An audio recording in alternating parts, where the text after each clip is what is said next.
సిద్దిపేట జిల్లా నారాయణరావుపేట మండలం గుర్రాలగొంది గ్రామ శివార్లోని శ్రీ లక్ష్మీ నరసింహస్వామి ఆలయ 5వ వార్షికోత్సవ వేడుకలు ఘనంగా నిర్వహించారు.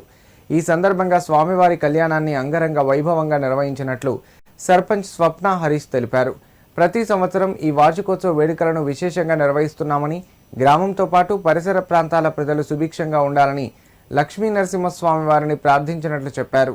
దాతల సహకారంతో భక్తులకు అన్నదాన కార్యక్రమం కూడా ఏర్పాటు చేసినట్లు వివరించారు. ఈ వేడుకలకు భారీ సంఖ్యలో హాజరై కార్యక్రమాన్ని విజయవంతం చేసిన గ్రామస్తులకు, పరిసర ప్రాంతాల ప్రజలకు సర్పంచ్ కృతజ్ఞతలు తెలిపారు. ఈరోజు మన గుర్రాలగొంది గ్రామంలో శ్రీ లక్ష్మీ నరసింహస్వామి జయంతిలో భాగంగా 4వ వార్షికోత్సవం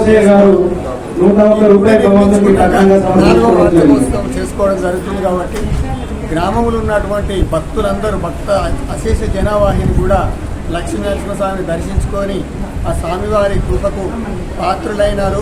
అదేవిధంగా ఇక్కడ సర్పంచ్ గారు, గ్రామంలో ఉన్నటువంటి పెద్దలు వచ్చిన భక్తులకు అన్నదాన కార్యక్రమాలు కూడా చేపట్టడం జరిగింది.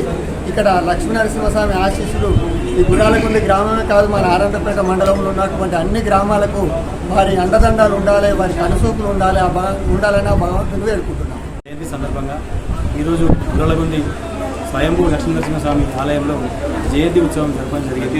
ఈ సందర్భంగా గణపతి బొమ్మ మరియు స్వామివారి కళ్యాణం ఘనంగా జరపడం జరిగింది.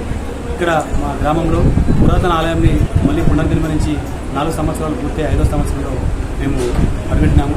ముఖ్యంగా ఇక్కడికి భక్తులు చాలామంది వేలాది సంఖ్యలో వస్తూ ఉంటారు. అన్ని కోరికలు తెచ్చే నరసింహుడు అందరికీ ఇక్కడ కొలువై ఉన్నారు. కాబట్టి వచ్చే సంవత్సరం 5వ వార్షికోత్సవం చాలా ఘనంగా జరపాలని దాతలు ఎవరైనా ఉంటే కూడా వచ్చే సంవత్సరం మేము జరిపే ఉత్సవాలకు సహకరించగలని కోరుతా ఉన్నాను.